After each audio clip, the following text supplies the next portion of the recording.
মধ্যে দক্ষিণ ২৪ পরগনা জেলা ডায়মন্ড হারবার থানার অন্তর্গত নওশা গ্রাম। এই গ্রামের কথা আমরা কম বেশি সবাই জানি। এই নওশা গ্রাম বিগত বহু বছর ধরে চৈত্র মাসের শেষের দিকে রক্ষাকালী মাতার আরাধনা করে আসছে নওশা গ্রামবাসীবৃন্দ। নওশা গ্রামে এই রক্ষাকালী পুজো শুরু হয়েছিল।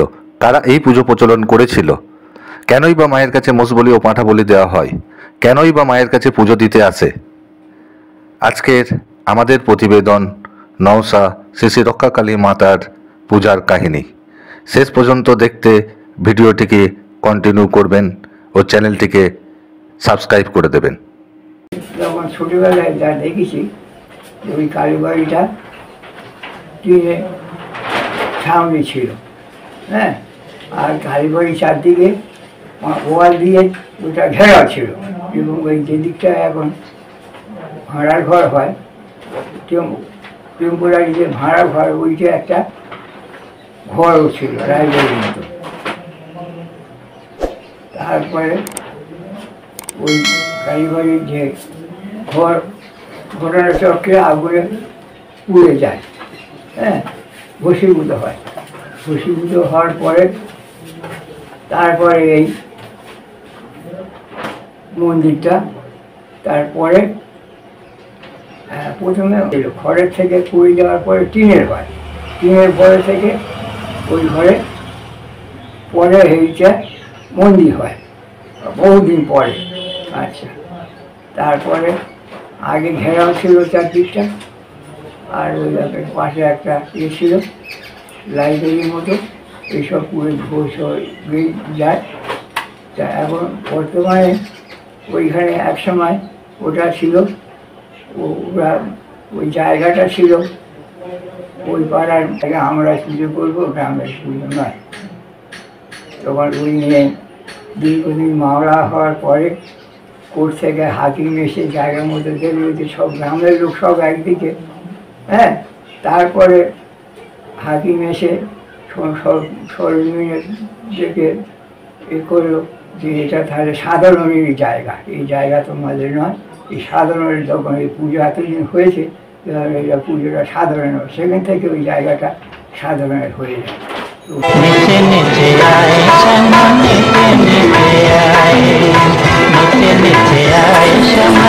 এই গ্রামে কয়েকটি বাড়ি নিয়ে কয়েকজন মানুষ বসবাস শুরু করেছিল। তারাই এই রক্ষাকালী পুজোর আবির্ভাব ঘটায়। এই রক্ষাকালী পুজোয় মোষ বলির কথা আমরা শুনেছি বা দেখেছি। হঠাৎ করে মায়ের কাছে মোষ বলি দেওয়ার কারণ, এর পিছনে রয়েছে এক অদ্ভুত কাহিনী। আমরা শুনে নেব সেই কাহিনীর কথা গোবিন্দ মণ্ডল মহাশয়ের কাছ থেকে। আমরা ছোটবেলায় বাপ ঠাকুরদাদের মুখে শুনেছি যে আমাদের নওশা গ্রামে কালী পুজো হয়, সেখানে বা চাষবাসের জন্য যে জল নিকাশি বা জল ঢোকার যে রাস্তা ব্রিটিশ আমলে তারা জল ছাড়তো না বা জল আসতে দিত না, সেই জন্য আমাদের চাষবাসে খুব অসুবিধে হতো। তখন মা কালীর কাছে মানত করা হয়েছিল যে যদি ওই শীত কেটে কেলেহারি মাথা দিয়ে গিয়ে শীত কেটে দেওয়া যায়, তাহলে আমাদের এদিকে জল যদি আসে সেই থেকে আমাদের মোষ বলি স্টার্ট করা হবে, এবং বা স্টার্ট করা হয়েছিল।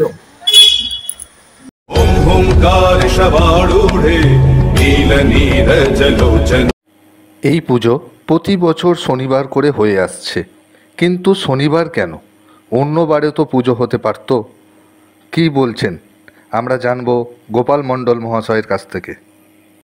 আমরা জানি 1700 সালে থেকে পুজো হচ্ছে, সেই পুজো আমরা দেখে আসছি।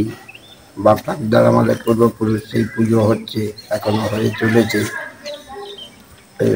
পরিণাম হয়তো ভালো, এবং তোমার পুজোর মধ্যে অনেক কিছু বাধা বিঘ্ন আসছে, সেটাও মা কালী রক্ষে করছে, বাঁচিয়ে দিচ্ছে।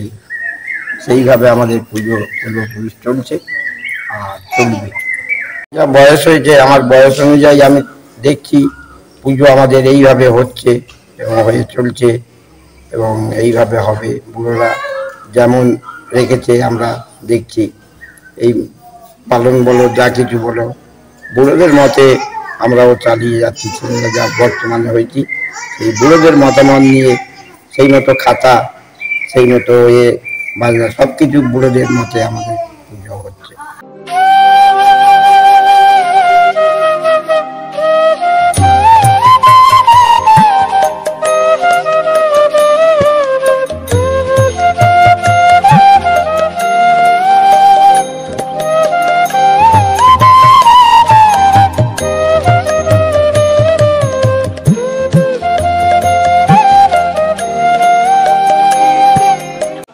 যে কোনো পুজো করতে গেলে আতপ চাল দিতে হয়, সেটা আমরা সবাই জানি। কিন্তু নওশা রক্ষাকালী পুজোয় কতটা পরিমাণ চাল দিতে হয় সেটা আমরা অনেকেই জানি না।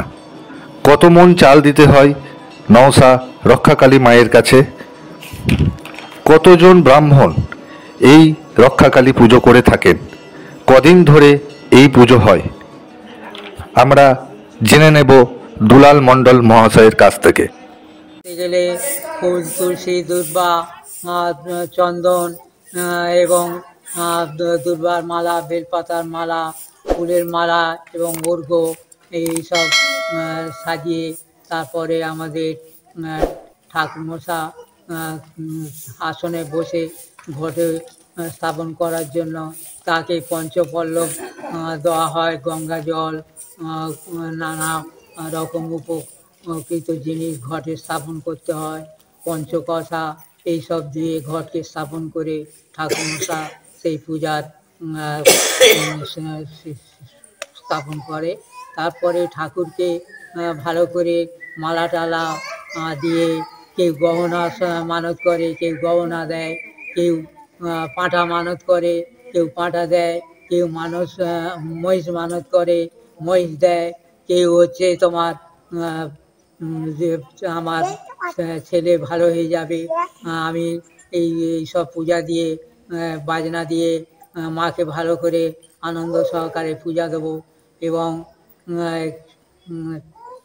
আরও যে 5 জন ব্রাহ্মণ থাকে তারা থেকে ঠাকুরমশা তারা থেকে গহনাগুলো সাজিয়ে, মালা টালা সাজিয়ে এবং ডালা আমরা সাজিয়ে দিয়ে 3 মণ 25 কেজি চালের নৈবেদ্য হয় এবং সব পাল্লায় ওজন করে আমরা এই নৈবেদ্যগুলো গঙ্গা জলে ধুয়ে নৈবেদ্যগুলো করা হয়।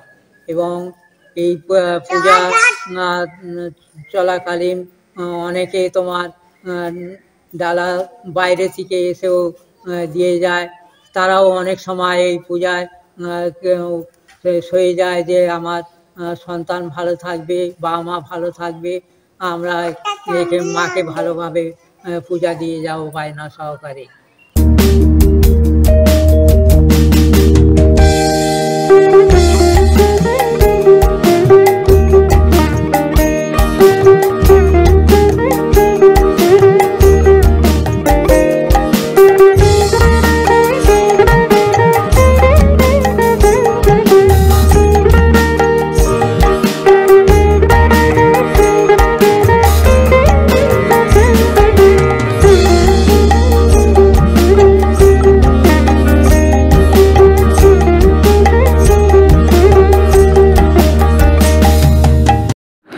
কত বছর পুজো হচ্ছে গ্রামের অনেক পূর্বপুরুষরা বলতে পারছেন না, তবে গ্রামের অনেকে মনে করছেন ইংরেজ আমলের অনেক আগে থেকে এই রক্ষাকালী পুজো হয়ে আসছে। আমরা সত্য মারফত জানতে পেরেছি এই রক্ষাকালী পুজোর সময় একজন ব্যক্তি পুজোর দায়িত্ব নেয় এবং পুজোর কটা দিন তিনি সবকিছু পরিচালনা করে থাকেন। গ্রামের এত লোক থাকতে একজন ব্যক্তি কেন এই পুজোর দায়িত্ব নেয়? এই নিয়ম কবে থেকে হয়ে আসছে আমরা বিস্তারিত জানবো কলিঙ্গরাজ মণ্ডল মহাশয়ের কাছ থেকে। পূজাটা একজনই করে, তার উপরে দায়িত্ব দেওয়া হয় এবং সেই পরিচালনাই করে আমাদের পূজাটা সাকসেসফুল করে এবং ওর উপরে সব দায়িত্ব। আর এই শনিবার ছাড়া আমাদের আর কোনো তিথি কোনো বার ধরা হয়নি। বাপ ঠাকুরদার আমলে শুনেছি একবার নাকি মঙ্গলবার পূজা হয়েছিল, তাতে আমাদের একটু বিঘ্ন ঘটেছিল। এই সেটা কত বছর আগে? এই 2 বছর আগে।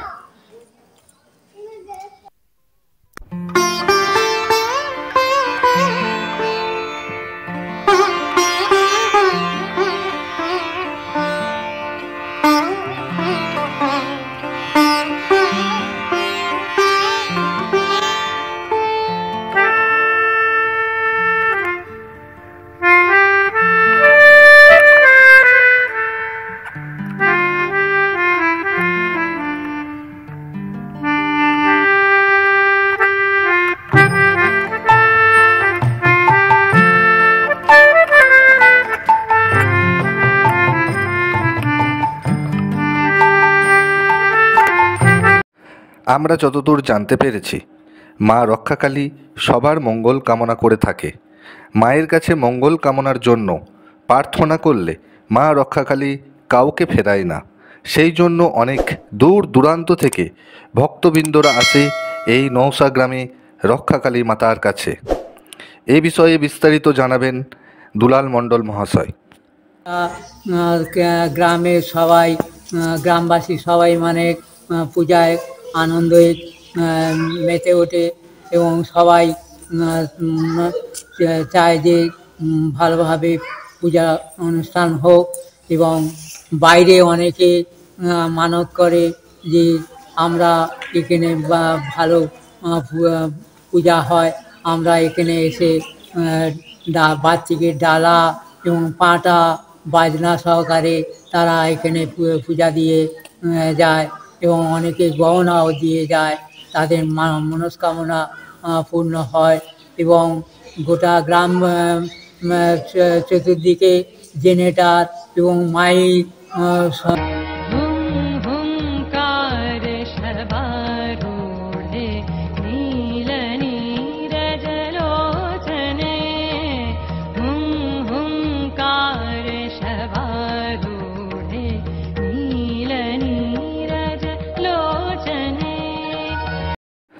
এই রক্ষাকালী পূজায় শনিবার যেদিন পুজো হয় ঠিক তার আগের দিন শুক্রবার হরিনাম মহোৎসব পালন করা হয়, আর তার পরের দিন শনিবার রাত্রে পুজো হয়, ভোরবেলায় পাঁঠা বলি মোষ বলি হয় এবং রবিবার রাত্রে মা রক্ষাকালী বরণ করে প্রতিমা নিরঞ্জনের পথে এগিয়ে নিয়ে যায় নওশা গ্রামবাসীবৃন্দ।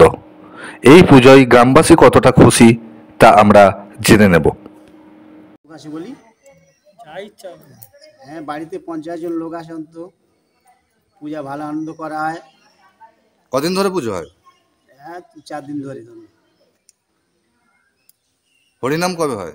হরিনাম শুক্রবারে হয়, শনিবার কালী পুজো হয়, পাঁঠা বলি মোষ বলি সব কিছু হয়। আপনার কি এই গ্রামের বাড়ি? এই বাড়ি দক্ষিণ পাড়ায়, নওশা গ্রাম দক্ষিণ পাড়া। বাইরে থেকে লোকজন আসে? হ্যাঁ, প্রচুর লোক আসে।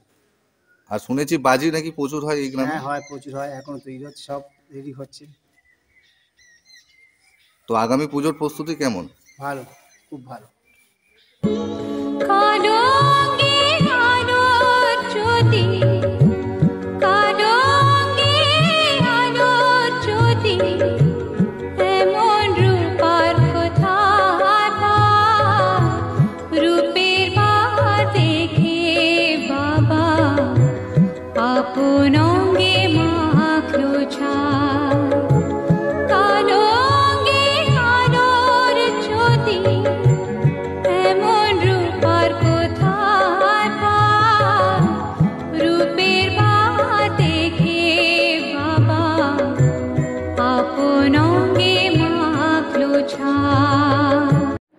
এই রক্ষাকালী পুজোর দিন গোটা গোবিন্দরা মায়ের কাছে মঙ্গল কামনা করে থাকে সকলে।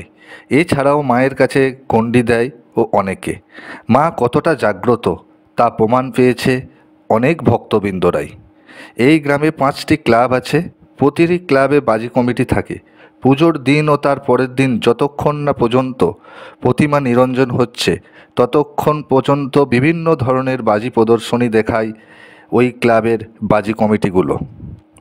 কালী মায়ের মন্দিরটাকে ফুল দিয়ে সজ্জিত করে ও গোটা গ্রাম আলোকিত করে এই পুজো করে থাকে নওশা গ্রামবাসীবৃন্দ। আশেপাশে গ্রাম ও দূর দূরান্ত থেকে মানুষজন আসে এই পুজো দেখতে, আনন্দ উপভোগ করার জন্য, মোষ বলি পাঁঠা বলি ও বাজপদের প্রদর্শনী দেখার জন্য।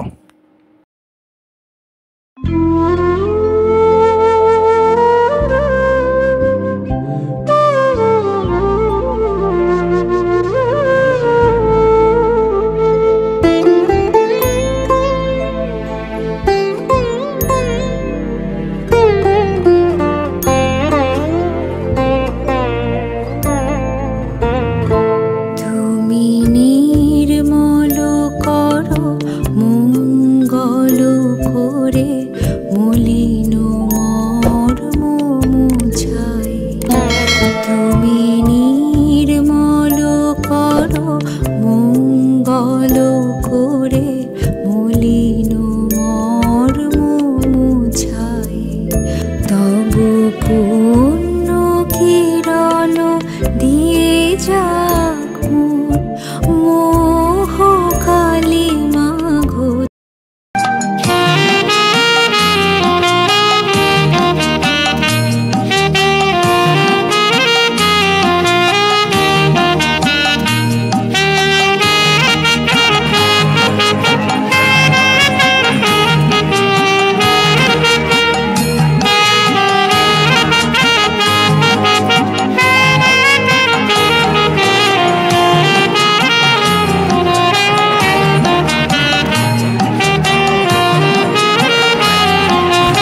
পূজার 1 মাস আগে থেকে শুরু হয় প্রতিমা তৈরির কাজ। একজন দক্ষ পটদার, যিনি কিনা বিগত কয়েক বছর ধরে এই প্রতিমা তৈরির কাজ করে আসছেন। প্রতিমার মুকুট কত ফুট লম্বা হয় ও প্রতিমার সাজ কোথা থেকে আনেন, কত বছর ধরে এই প্রতিমা করে আসছেন, এই সব প্রশ্নের উত্তর আমরা পটদারের কাছ থেকেই নেব। আমার ঠাকুরদা করে গেছে, অত তো 1-1.5 বছর হবে। বাবা করে গেছে, আমার ঠাকুরদা করেছে, বাবা করেছে, তারপর আমি করছি। আমি করছি তো প্রায় 25 কতদিন আগে ঠাকুর তৈরির কাজ শুরু হয়? শুরু করেছি, ওটা বলতে পারবে না। আমি তো না, ঠাকুর তৈরি যে করছেন কতদিন আগে এই শুরু করছেন ঠাকুরটা? ওটা শুরু করছি, আমার 1 মাস? 1-1.5 বছর। না, এই যে এখন করছেন হ্যাঁ, এটা কতদিন ধরে কাজ চলছে? এটা এখন ধরো 3 দিন কাজ হচ্ছে, আরো 2 দিন লাগবে। কমপ্লিট কবে হবে? হ্যাঁ, পূজা হবে, পূজার আগের দিন পাবে। পুজোর আগের দিন কমপ্লিট, তারপর কমপ্লিট হয়ে যাওয়ার পর কি করেন? ঠাকুরকে সাজাতে হবে, ঠাকুরটা মন্দিরে পৌঁছে গেলে সোনা জিনিসগুলো করিয়ে যাবে। আবার আর ঠাকুরের যে মুকুট আমরা দেখেছি ফোনের ছবিতে, তো মুকুটের কত ফুট হাইট হতে পারে? মোট আপনার আন্দাজ 3 ফুট 3.5 ফুট। 3-3.5 ফুট। আর কোথা থেকে নিয়ে আসেন সাজগুলো? মানে সব কলকাতার? সব কলকাতা। এটা আজকাল নাই, বহুদিন তা বাবাকে নিয়ে একটু ঠাকুরদা নিয়ে এসে আমি আনি। এই বছর পুজো হবে 16ই চৈত্র 1430, অর্থাৎ 30শে মার্চ 2024 শনিবার। নওশা গ্রামের পক্ষ থেকে সকল দর্শনার্থীদের জানাই সাদর আমন্ত্রণ। আপনারা সবাই আসবেন, পুজো দেখবেন ও আনন্দ উপভোগ করবেন।